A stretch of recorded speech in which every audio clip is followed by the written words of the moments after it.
Hello, friends, and welcome to the Exams Made Simple. We are back again with the Hindu Complete Newspaper Analysis for 9th of August 2023. 9 अगस्त 2023 का the Hindu newspaper analysis देखेंगे। शुरू करेंगे सबसे पहले सवालों के साथ। कंटेंट अगर आपको अच्छा लगता है तो please do like it and do share it among your friends as well. और शेयर करेंगे आप तो अच्छा लगेगा मुझे भी। नीचे डिस्क्रिप्शन कमेंट में आपको हमारे टेलीग्राम चैनल की इंस्टाग्राम पेज की लिंक मिल जाएगी, आप वहाँ से दे सकते हैं। कल आपने देखा होगा वेबसाइट पे मैंने थोड़े से यूआई चेंजेस और कुछ चेंजेस कर रहे हैं, तो 1-2 दिन और लगेगा, वेबसाइट थोड़ा सेट हो जाए, यूज़र फ्रेंडली और हो जाए, उसके बाद हम सारा अपलोड करना शुरू कर देंगे। तो temsis.com उसको विजिट करते रहिए, कल से आपको पूरा अपडेट सबसे पहले मिल जाया करेगा। सबसे पहले हम बात करते हैं पहले सवाल की। जो सवाल है, consider the following statements regarding the recently released global economic prospects report. तो ग्लोबल इकोनॉमिक प्रॉस्पेक्ट्स रिपोर्ट के रिगार्डिंग स्टेटमेंट्स है। पहला स्टेटमेंट कह रहा है it is released by the international monetary fund. दूसरा स्टेटमेंट कह रहा है it is released once in a year. तो आपको बताना है कि इनमें से कौन से स्टेटमेंट्स करेक्ट हैं, one only, two only, both या नन। तो this is a good question. Released by International monetary Fund, second है it is released once in year. Report कौन सी? Global economic prospects report. बताइए कौन सा आंसर होगा। पॉज करके आंसर करिएगा कमेंट सेक्शन में, ये आपके लिए है होमवर्क, ठीक है। छोटे छोटे क्वेश्चन है, करा करिए। The correct answer for this is D. दोनों ही स्टेटमेंट गलत हैं, क्योंकि अगर हम देखें कि कौन रिलीज करता है तो उसको रिलीज करता है वर्ल्ड बैंक, तो पहला स्टेटमेंट बिल्कुल गलत है। दूसरा, ये एक बार नहीं निकलती है ईयर में, it is issued twice a year, 2 बार निकलती है ईयर में, ठीक है ना। तो दोनों स्टेटमेंट गलत हो जाएंगे। दूसरे सवाल पे आते हैं, अगेन पॉलिटी का question, easy question. Features of fundamental rights, इनमें से कौन कौन से फीचर्स हैं फंडामेंटल राइट्स के? पहला कह रहा है they strike a balance between individual liberty and social control. दूसरा कह रहा है there are some fundamental rights that are available against the arbitrary action of the private individuals. तीसरा कह रहा है there are some fundamental rights that are available only to the citizens. Fourth कह रहा है all the fundamental rights are self executory. तो आपको बताना है कि इनमें से फीचर्स ऑफ फंडामेंटल राइट्स कौन कौन से हैं। फीचर्स ऑफ फंडामेंटल राइट कौन कौन से हैं? 1 2 3 2 4 1 3 या 1 2 3 4। तो this a very very good question, very very good question. इसको जरूर करिएगा और आप सब लोग कमेंट सेक्शन में इसका आंसर लिखिए, है ना, क्योंकि पॉलिटी का क्वेश्चन है, कोई करंट अफेयर्स का तो है नहीं, है ना। पॉलिटी आपने पढ़ी भी होगी। इसका आंसर है 1 2 3, देखो, क्योंकि ए आंसर होगा। चौथा गलत है, सारे फंडामेंटल राइट्स सेल्फ एग्जीक्यूटरी नहीं होते हैं, कुछ के लिए अलग से एक्ट पास करना पड़ता है, तो आंसर विल बी ए। तीसरा सवाल है how many of the following और ओजोन डिप्लेटिंग सब्सटेंसेस। अब ये नीचे 4 आपको दिए गए हैं सब्सटेंसेस, उनमें से आपको बताना है कितने ऐसे हैं जो कि ओजोन डिप्लेटिंग सब्सटेंसेस है, हाउ मेनी, ठीक है ना। तो पहला है मिथाइल ब्रोमाइड, दूसरा है हाइड्रोब्रोमोफ्लोरोकार्बन्स, तीसरा है कार्बन टेट्राक्लोराइड और चौथा है मिथाइल क्लोरोफॉर्म। तो इनमें ओजोन डिप्लेटिंग सब्सटेंसेस कौन कौन से हैं? तो the correct answer for this is all 4, चारों ही यहाँ पे ओजोन डिप्लेटिंग सब्सटेंसेस हैं। मैंने नीचे कुछ ओजोन डिप्लेटिंग सब्सटेंसेस लिख दिए हैं, देख लीजिएगा। क्लोरोफ्लोरोकार्बन्स हो गया, हाइड्रोक्लोरोफ्लोरोकार्बन्स हो गया, हाइड्रोब्रोमोफ्लोरोकार्बन्स हो गया, हेलॉन्स हो गए, मिथाइल ब्रोमाइड हो गया, कार्बन टेट्राक्लोराइड हो गया, CCl4 जिसे बोलते हैं, मिथाइल क्लोरोफॉर्म हो गया। तो सारे के सारे आपके ओजोन डिप्लेटिंग सब्सटेंसेस हैं, ठीक है। अगला हम एक न्यूज़ आइटम की तरफ आते हैं जो कि हिंदू से हटके न्यूज़ है। Indian eagle owl. Indian eagle owl अभी रिसेंटली क्लासीफाई की गई है एज अ सेपरेट स्पीशीज़, है ना, याद रखिएगा। इंडियन ईगल आउल जो है उसको एक सेपरेट स्पीशीज़ के रूप में भी रिकॉग्नाइज किया गया है और इसको डिस्टिंग्विश किया गया है from the Eurasian eagle owl, ठीक है ना। तो यूरेशियन ईगल आउल से इसको थोड़ा अलग करके डिस्टिंग्विश किया गया है। जो इंडियन ईगल आउल है ये लार्ज हॉर्न्ड आउल स्पीशीज होता है which is native to the hilly and rocky scrub forests, है ना। हिली एंड रॉकी एरियाज के जो स्क्रब फॉरेस्ट हैं वहाँ पे रहता है, याद रखिएगा, इंडियन ईगल आउल। दूसरे इसके नाम है जैसे कि रॉक ईगल आउल भी से बोलते हैं या बंगाल ईगल आउल भी कहा जाता है इसको। साइंटिफिक नेम इसका है ब्यूबो बेंगालेंसिस है। कैरेक्टरिस्टिक फीचर में अगर हम बात करें तो ब्राउन एंड ग्रे स्प्लैशेस रहते हैं, वाइट थ्रोट पैच रहता है एंड ब्लैक स्मॉल स्ट्रिप्स रहती हैं। पहले इसको यूरेशियन ईगल आउल के रूप में ही ट्रीट किया जाता था, यूरेशियन ईगल आउल की ही सब स्पीशीज के रूप में माना जाता था। और याद रखिएगा ये पेयर्स में दिखता है हमेशा, ये किस में दिखते हैं? पेयर्स में। But now they are treated as a separate species और इनको सेपरेट इंडियन ईगल आउल बोला जाएगा, ठीक है ना। पहले इसको यूरेशियन ईगल आउल के अंदर रखा जाता था।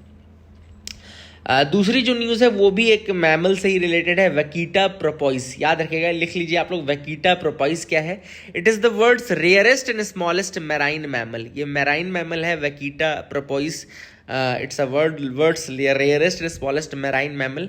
It is also known as panda of the sea for the distinctive black circles around the eyes. इसको panda of the sea भी कहा जाता है Vaquita propoises को. इसको 1958 में डिस्कवर किया गया था and it is very unique among the propoises. That is the only species that of that family found in warm waters. ये warm waters में पाई जाती है, इसलिए भी यूनिक है, ठीक है ना. एंड ये वार्म वाटर में ही पाई जा सकती है क्योंकि इसमें कुछ इवोल्यूशन हुआ इस तरीके से जिसमें कि ये हीट डिसिपेट कर लेती है. It is found in the northern Gulf of California, जो सी ऑफ कॉर्टेज वाला रीजन है मैक्सिको का, वहाँ पे पाया जाता है northern Gulf of California. And mostly seen in shallow waters up to 50 meters deep, 50 meter deep तक ये मिलेंगे, बहुत ज़्यादा डेप्थ पे नहीं मिलेंगे. दिक्कत इनके साथ क्या है कि they are caught and drowned in the gill net sets by the poachers to catch totoaba. वहाँ पे जो कुछ स्पीशीज़ हैं फ़िश की, जैसे टोटोवाबा एक इंडेंजर्ड स्पीशीज़ है फ़िश की, वहाँ पकड़ने जाते हैं उनको टोटोवाबा को, तो ये भी बेचारे फंस जाते हैं प्रोपोइसस, वकीटा प्रोपोइसस, ठीक है ना. तो all these things are there. IUCN status की अगर हम बात करें वकीटा प्रोपोइसस का तो वो क्रिटिकली इंडेंजर्ड है, याद रखिएगा. IUCN status of vaquita porpoises is critically endangered. अब एक बॉडी भी इसके साथ फेमस है, इंटरनेशनल व्हेलिंग कमीशन. याद रखिएगा इंटरनेशनल व्हेलिंग कमीशन 1946 में बनी थी. It is established under the 1946 international convention for the regulation of व्हेलिंग. याद रखिएगा 1946 में कन्वेंशन आया था, international convention for regulation of व्हेलिंग. उसके अंतर्गत इंटरनेशनल व्हेलिंग कमीशन बनाई गई एंड प्रोवाइड्स और basically for conservation of whale stock. जो पूरा व्हेल स्टॉक है उसको कंजर्व करने के लिए इसको बनाया गया है. एंड ये रिव्यू करता है, मेजर्स लेता है, कुछ ऑब्वियस बात है स्टैंडर्ड्स हाईलाइट करेगा, आउटलाइन करेगा. एंड लीगली बाइंडिंग शेड्यूल है which is included in the convention, उसके अंतर्गत काम किया जाता है. एंड इसके अंतर्गत बेसिकली एक्टिविटीज़ रहती हैं वेल्स के साथ साथ.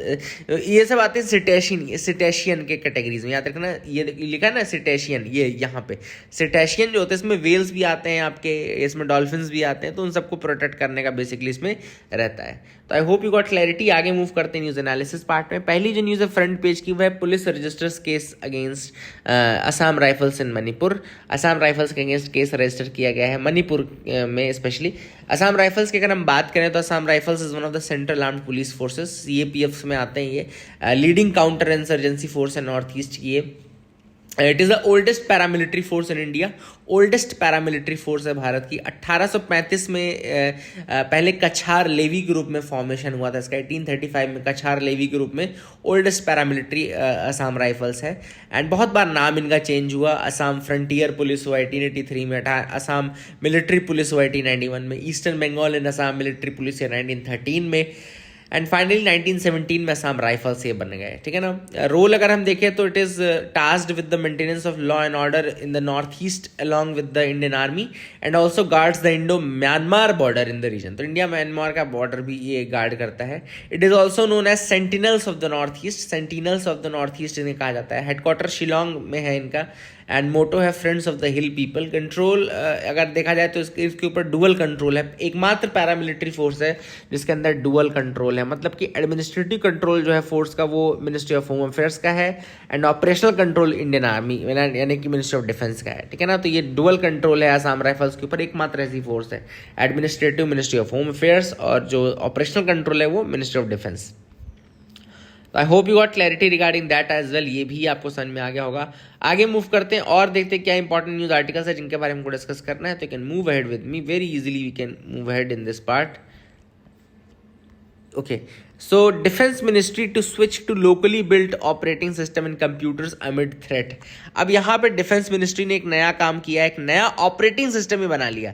अब वो क्या करेंगे, माइक्रोसॉफ्ट को रिप्लेस कर देंगे, क्योंकि ऑब्वियसली बात है बहुत सारे साइबर मैलवेयर अटैक्स हो रहे हैं डिफेंस फैसिलिटीज़ में, क्रिटिकल इंफ्रास्ट्रक्चर जो अक्रॉस द कंट्री है उसके ऊपर भी. तो डिफेंस मिनिस्ट्री ने डिसाइड किया कि वो एक नया ऑपरेटिंग सिस्टम बनाएंगे जो कि रिप्लेस करेगा माइक्रोसॉफ्ट सिस्टम्स को, ठीक है ना.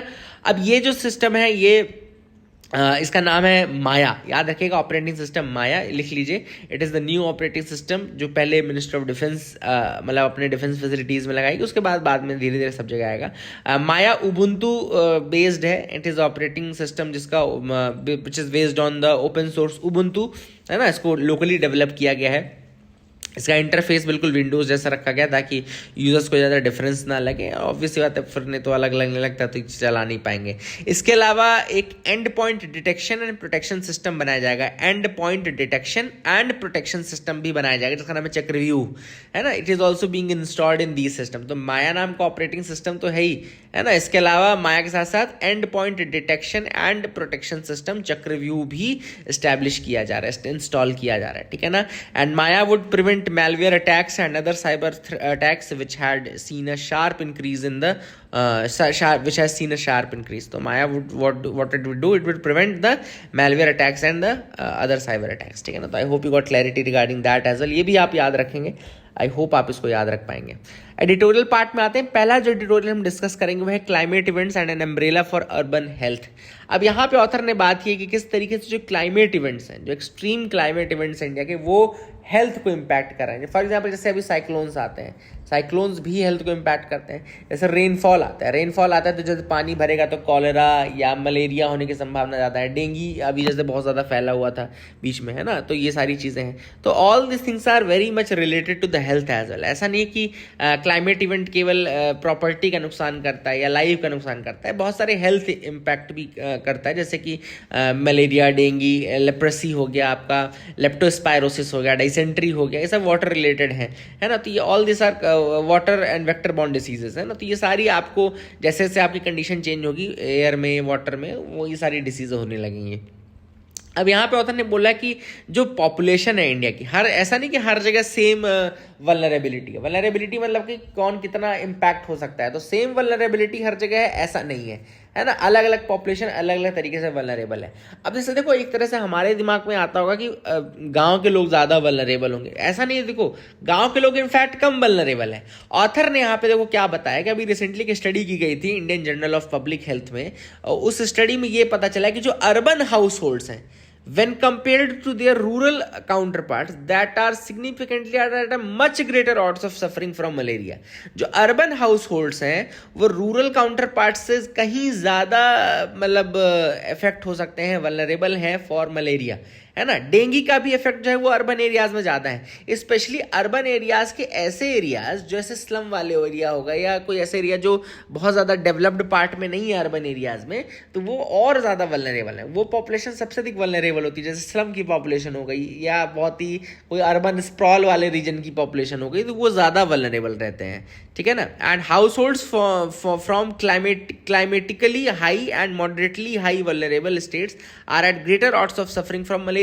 तो अब देखो यहाँ पे ये भी लिखा है कि जो क्लाइमेट चेंज है, जहाँ पे ज़्यादा हो रहा है, जहाँ पे ज़्यादा climatically high and moderately high climate change हो रहा है, वहाँ पे की पॉपुलेशन भी ज़्यादा वल्नरेबल है फॉर सफरिंग फ्रॉम डिसीजेस, है ना।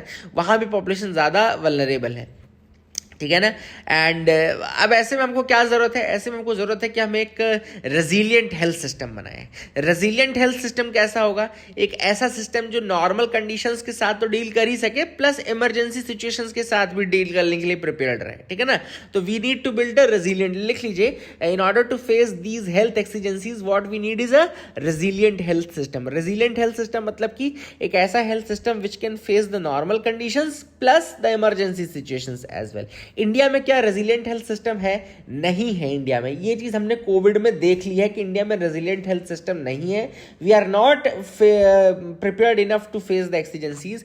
हम बहुत कम खर्च करते हैं हेल्थ केयर में, स्पेशली जो प्राइमरी हेल्थ केयर है वहां पे, प्लस मतलब जो प्राइमरी हेल्थ सेंटर्स हैं वहां तो हम बिल्कुल कम, बहुत ही कम खर्च करते हैं।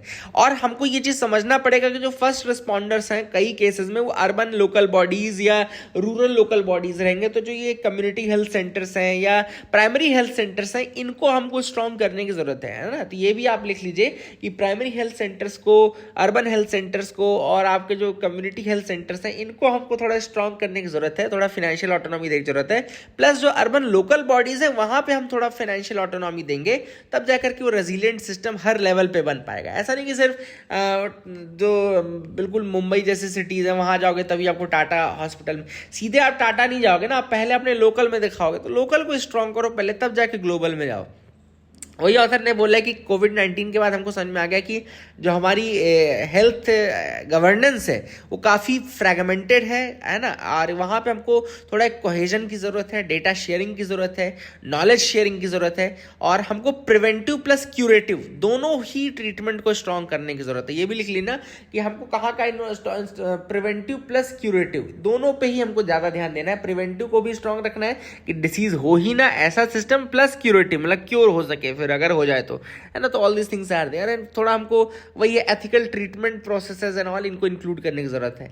और हेल्थ सिस्टम बहुत ही कॉम्प्लेक्स है, और अगर क्लाइमेट क्राइसिस मिल जाए तो ये और ज़्यादा कॉम्प्लेक्स हो जाता है। तो हमको ये वही है वन हेल्थ वाला कंसेप्ट लेकर के आगे चलना है, सारी डिसीजेस को, एनिमल्स को, क्लाइमेट को, सबको लेकर के आगे बढ़ो। कॉम्प्रिहेंसिव हेल्थ सिस्टम बनाओ जो कि आपका क्लाइमेट चेंज को भी इंक्लूड करता रहे।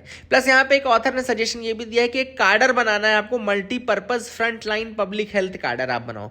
अर्बन एरियाज में multipurpose front line public health कार्डर आप बना दो, और वो लोग क्या करेंगे कि सब तरीके से जो प्राइमरी हेल्थ सिचुएशंस हैं, जो इमरजेंसी हेल्थ सिचुएशंस हैं, उनको फेस करने के लिए इनको ट्रेनिंग प्रोवाइड करो, और ताकि जो डॉक्टर की शॉर्टेजेस हैं ये सब इनको दूर किया जा सके, और जो की चैलेंजेस हैं इनको हैंडल किया जा सके। तो I hope you got clarity, I hope आपको समझ में आ गया होगा।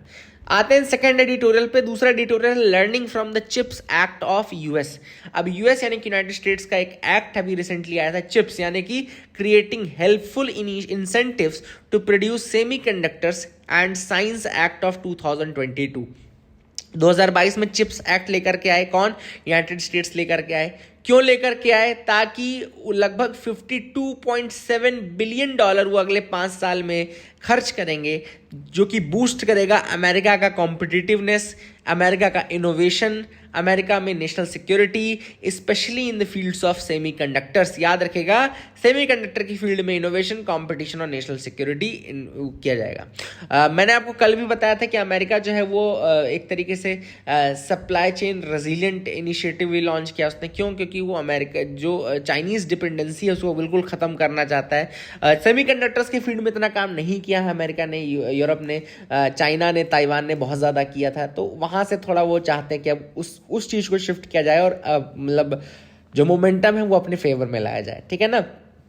अब यहाँ ऐसा नहीं कि इंडिया ने नहीं किया, इंडिया ने भी लेसन से सीखा, और इंडिया ने भी यहाँ पे मतलब चिप्स एक्ट जैसा तो हमारे यहाँ नहीं लाया गया, लेकिन हाँ हमारे यहाँ भी Indian semiconductor mission independent division के रूप में इस्टेब्लिश किया गया। लिख लेना आप लोग, इंडिया में एक इंडिपेंडेंट डिवीज़न बनाया गया जिसका नाम है इंडिया सेमीकंडक्टर मिशन, याद रखेगा। इसके अलावा हमारे यहाँ जो सेमीकंडक्टर का काम है वो मीटी मिनिस्ट्री जो है, minister of electronics and information technology, वो देखती है। और हमारे यहाँ मैंने आपको ऑलरेडी बता दिया कि इंडिपेंडेंट डिवीज़न बनाया गया इंडिया सेमीकंडक्टर मिशन के नाम पे, ठीक है ना।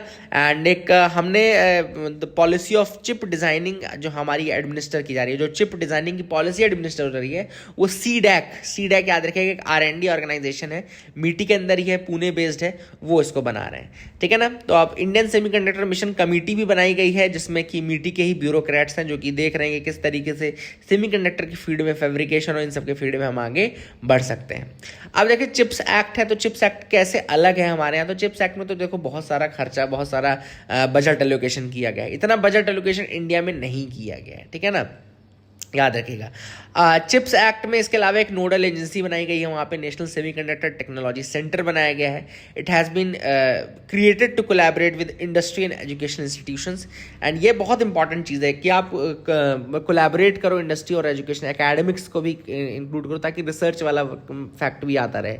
तो नेशनल सेमीकंडक्टर टेक्नोलॉजी सेंटर वहाँ बनाया गया है, और यही ऑथर ने कहा है कि this is important focus area for India. India में भी हमको वही करने की ज़रूरत है कि हम जो अगर लेवरेज लेना चाहते हैं तो IITs और इन सबको इंक्लूड करके, एजुकेशन इंस्टीट्यूशंस को इंक्लूड करके हम आगे बढ़ें, ठीक है ना। मीटी ने भी स्टार्ट किया चिप्स टू स्टार्टअप्स, याद रखिएगा C2S प्रोग्राम, ये लिख लीजिए आप लोग, chips to startup programme, C2S programme.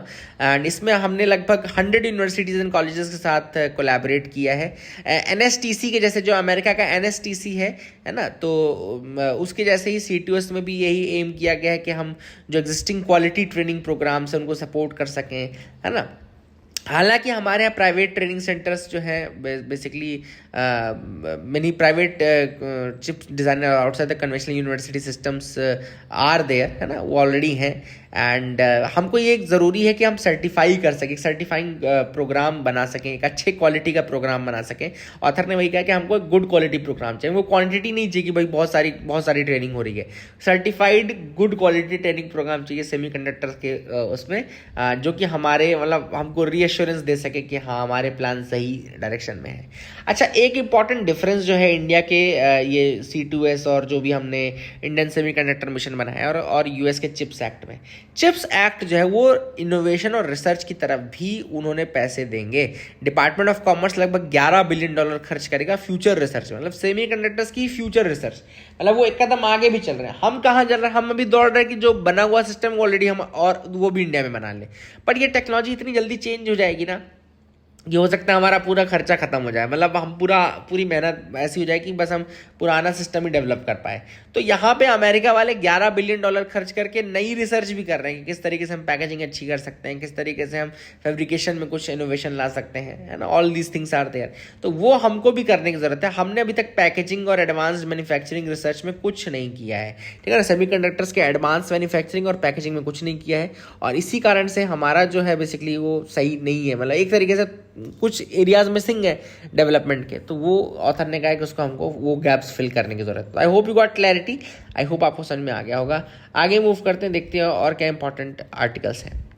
Fitch downgrade the US rating. हम यहाँ पे भी रिसेंटली क्या किया, फिच आपको पता है एक रेटिंग एजेंसी है, Fitch is a rating agency. इसने यूएस की, अमेरिका की रेटिंग को डाउनग्रेड कर दिया है, AA+ कर दिया है फ्रॉम AAA थी जो हाईएस्ट ग्रेड होती है, AAA होती है, याद रखिएगा। एंड अब उसकी AA+ रेटिंग हो गई है। 1994 से अभी तक वो AAA थी, अब 1994 के बाद ये अभी घटाई गई है फिच के द्वारा, है ना, AAA से घटा करके AA+ कर दी गई है। रीजंस क्या दिए फिच ने तो फिच ने रीजन दिए, पहला high and growing general government, ठीक है ना, यहाँ पे रीजन दिया जो डेट बर्डन है गवर्नमेंट का वो बहुत बढ़ रहा है। दूसरा उन्होंने कहा कि इरोजन ऑफ गवर्नेंस का इरोजन, जो डेट है बर्डन है वो बढ़ा है, इरोजन ऑफ गवर्नेंस बढ़ा है। इन सब के कारण उन्होंने इसकी रेटिंग को जो है वो डिक्रीज किया है। फिच की रेटिंग जो है वो AAA यानी कि हाईएस्ट रेटिंग होती है और D लोएस्ट रेटिंग होती है, ये भी आप लिख लीजिएगा। फिच की हाईएस्ट रेटिंग है AAA, लोएस्ट है D, और हाईएस्ट जो एक्सेप्शनली स्ट्रॉन्ग बेसिकली जो है वो उसके लिए होता है। एंड अभी हम AA+ पे आ गए हैं, जिसमें ऑलरेडी डिफ़ॉल्ट जो रिस्क है वो बहुत कम है अभी भी, बट अभी थोड़ा तो है, AAA से तो ज़्यादा ही है ना, तो इसलिए चीज़ें हैं। मैंने कंसर्न्स रीजंस आपको बता दिए, आई hope you got clarity. What is जन विश्वास bill 2023 proposed by the centre. अब अभी रिसेंटली जन विश्वास बिल आप सबको पता होगा पास किया गया पार्लियामेंट में। इसको इंट्रोड्यूस किया था commerce industry minister Piyush Goyal ने। And the bill aims at giving further boost to the ease of living and ease of doing businesses, ठीक है ना। तो इसमें लगभग 183 प्रोविजंस हैं जिसको कि चेंज किया गया है। लगभग 42 सेंट्रल एक्ट्स हैं जहां पे डीक्रिमिनलाइज किया गया है चीज़ों को। अब डीक्रिमिनलाइज क्यों किया गया, देखो कॉमन सेंस बताता हूं आपको। जैसे बहुत सारे फार्मेसी एक्ट हो गया या कोई दूसरा एक्ट हो गया, तो उसमें क्या होता था कि छोटी छोटी चीज़ों में सीधे फाइन और जेल टर्म दे दिया गया था। तो अब उसके कारण क्या होता है कि बहुत सारे इंडस्ट्री मेंबर्स, बहुत सारे जो इंडस्ट्रियलिस्ट हैं वो आने से कतराते हैं, उनको लगता है कि यार ये चीज़ हो जाएगी तो हम अरेस्ट ना हो जाए, जेल ना चले जाए, तो कौन आएगा फालतू में। तो इस कारण से वो किया गया। और जन विश्वास बिल में बहुत सारे एक्ट, मतलब 42 एक्ट हैं जो कि एक साथ अमेंड किए गए। लगभग 183 प्रोविजंस हैं जिनको कि चेंज किया गया, डीक्रिमिनलाइज किया गया, है ना, याद रखिएगा। और ये एसोसिएटेड थे लगभग 19 मिनिस्ट्रीज और डिपार्टमेंट्स के। अब ये इंपॉर्टेंट है, इसमें बहुत सारे जन विश्वास बिल के अंदर बहुत सारे सेक्टर्स हैं, जैसे agriculture, environment, media, publication, health, जहाँ पे ये चेंजेस किए गए हैं। And it also removes imprisonment as a punishment for many offences. जैसे सबसे इंपॉर्टेंट चेंज यही किया गया कि बहुत सारे इम्प्रिजनमेंट वाले जो टर्म्स हैं उनको हटा दिया गया है ना। एंड जैसे सबसे अधिक चेंजेस किए गए हैं ड्रग्स एंड कॉस्मेटिक्स एक्ट में, है ना, और इसीलिए कंटेंशियस भी है क्योंकि लोगों को ये लग रहा है कि ड्रग्स एंड कॉस्मेटिक्स में चेंज किया गया, इसलिए लोगों की हेल्थ जो है वो इम्पैक्ट पड़ेगा और लो क्वालिटी के जो सप्लायर्स हैं वो आ जाएंगे, ठीक ठीक है ना। अब यहाँ पे ऑथर जो क्रिटिसाइज करने वाले वो यही बोलते हैं कि जो नेशनल जो स्टैंडर्ड क्वालिटी ड्रग्स नहीं बनाते, पहले उनके लिए जेल टर्म था, बट अब स्टैंडर्ड क्वालिटी की ड्रग्स अगर नहीं आएगी तो जेल टर्म हटा दिया गया है। तो बहुत सारे जो मतलब ऐसे लोग हैं वो बच जाएंगे जन विश्वास बिल के आने के बाद, क्योंकि मैंने आपको बताया ना डिक्रिमिनलाइज कर दिया गया है, तो वो जेल जाने से बच जाएंगे। ये सारी चीज़ें लोग अपोज कर रहे हैं, लेकिन ये आपको समझ में आ गया ना ओवरऑल क्या बिल है, क्या चेंजेस हैं, है तो वो आपको समझ में आना चाहिए। आगे मूव करते हैं, देखते हैं क्या इंपॉर्टेंट है यहाँ पे। Trial done in India shows nutritional support prevents TB related deaths. तो यहाँ पे एक बस सिंपल ट्रायल किया गया है जिसमें ये बताया गया है कि अगर हम न्यूट्रिशनल सपोर्ट दें, न्यूट्रिशनल सपोर्ट का मतलब क्या हुआ कि जैसे आप उनको दाल प्रोवाइड करो, प्रॉपर विटामिन मिनरल्स और माइक्रो न्यूट्रिएंट सब प्रोवाइड करोगे, तो जो न्यूट्रिशनल सपोर्ट जब आप दोगे तो टीबी रिलेटेड जो डेथ्स है वो डिक्रीज की जा सकती हैं, ठीक है ना।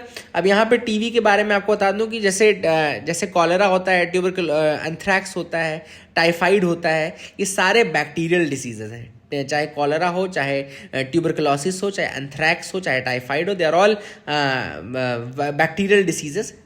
ट्यूबरकुलोसिस के दो टाइप होते हैं, पहला है पल्मोनरी ट्यूबरकुलोसिस, दूसरा है एक्स्ट्रा पल्मोनरी ट्यूबरकुलोसिस। लिख लीजिएगा, दो तरीके के होते हैं, पल्मोनरी ट्यूबरकुलोसिस और दूसरा एक्स्ट्रा पल्मोनरी ट्यूबरकुलोसिस।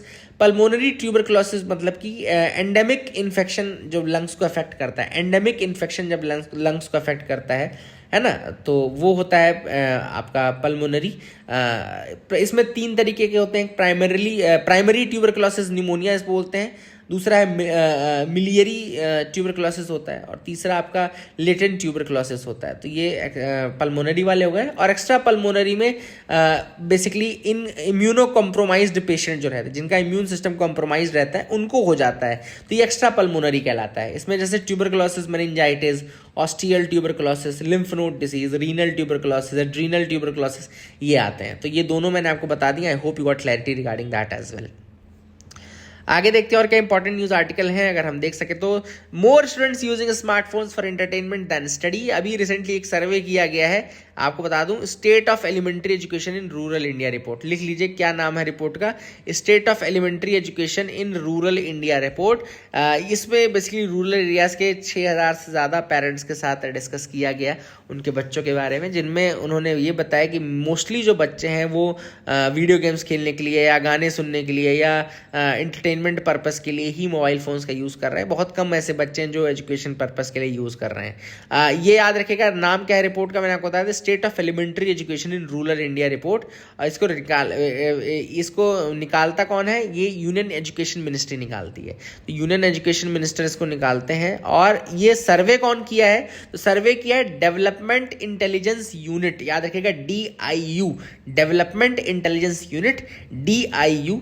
DIU क्या है, एक कोलैबोरेशन है between the transform rural India plus Sambodhi research and communications. तो लिख लीजिएगा DIU, डेवलपमेंट इंटेलिजेंस यूनिट, ये कोलैबोरेशन है between the transform rural India and Sambodhi research and communications. तो ये दो अलग अलग प्राइवेट बॉडीज हैं, उनके मिलकर DIU बना दिया, ठीक है ना। उसके सर्वे के बेसिस पे यूनियन एजुकेशन मिनिस्टर ने रिपोर्ट निकाली है, state of elementary education in rural India, ठीक है। तो I hope you got clarity regarding that report as well.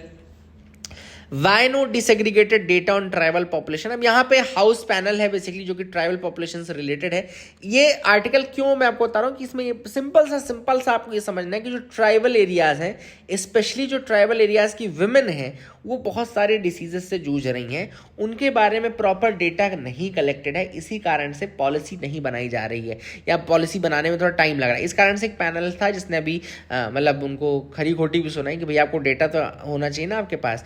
और याद रखिएगा जो ट्राइबल विमेन है स्पेशली, वो बहुत सारी डिसीजेस से जूझ रही, जैसे कि लेप्रेसी हो गया या सिकल सेल एनीमिया। लिख लेना ये, क्योंकि आप कल को आंसर राइटिंग करेंगे ना तो वहाँ पे आप ये सारी चीज़ें डाल सकते हैं, स्पेशली जो ट्राइबल विमेन की जो प्लाइट्स हैं, है ना, उसमें आप डाल सकते हैं। सिकल सेल एनीमिया हो गया, लेप्रेसी हो गया, बहुत है। इसके अलावा एक G6PD डेफिशिएंसी होती है, G6PD डेफिशिएंसी, वो भी काफ़ी ज़्यादा है ट्राइबल विमेन। हाइपर टेंशन बहुत प्रेवेलेंट है ट्राइबल एरियाज में, स्पेशली विमेन्स में, है ना। एंड जो more than half of all the tribal women in the reproductive age group are anemic होने की भी काफ़ी प्रॉब्लम्स हैं वहाँ पे। तो all these things are the problems, but we are data proper नहीं कलेक्टेड होने के कारण ऐसा दिक्कत है।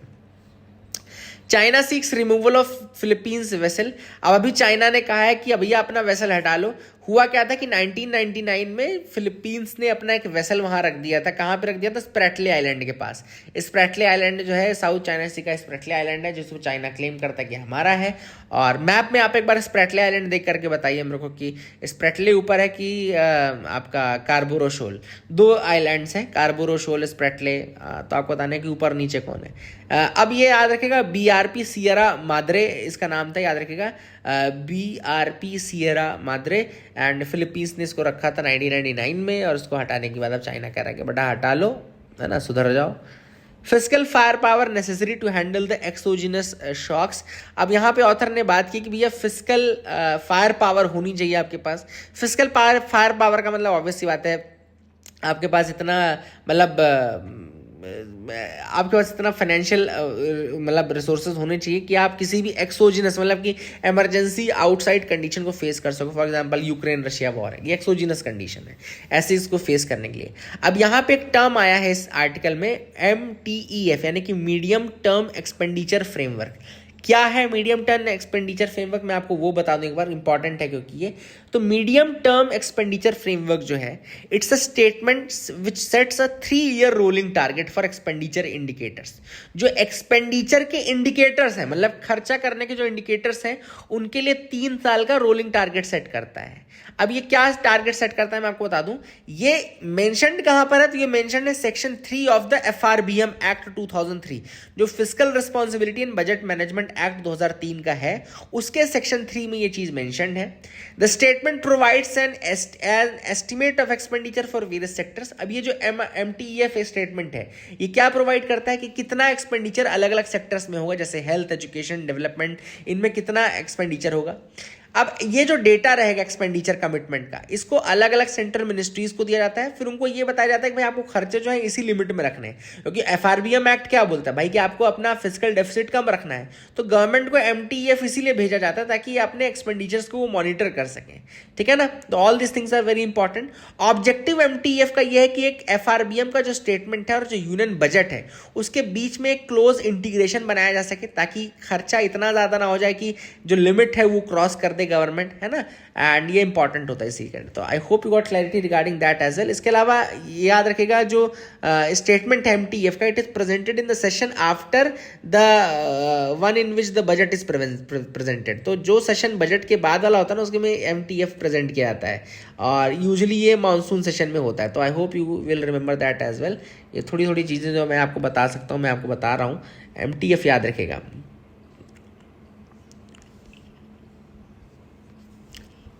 आगे मूव करते हैं, देखते हैं क्या इंपॉर्टेंट न्यूज़ आर्टिकल है यहाँ पे और देख लेते हैं।